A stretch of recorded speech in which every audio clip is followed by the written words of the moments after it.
با سلام خدمت دوستان عزیز. امروز در خدمتتونیم با نصب تابلو چنج اوور بر روی موتور برق بنزینی جنرال پاور.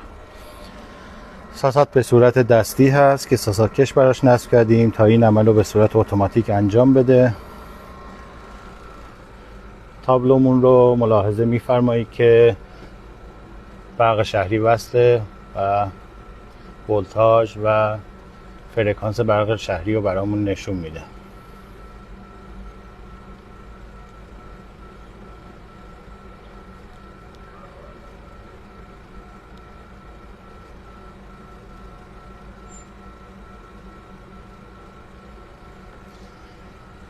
مراحل کار بدین صورتی که وقتی برق شهریمون قطع میشه کنتاکتور برق شهریمون آزاد میکنه. بردمون دستور ساسات و استارت رو به موتور برقمون ارسال میکنه.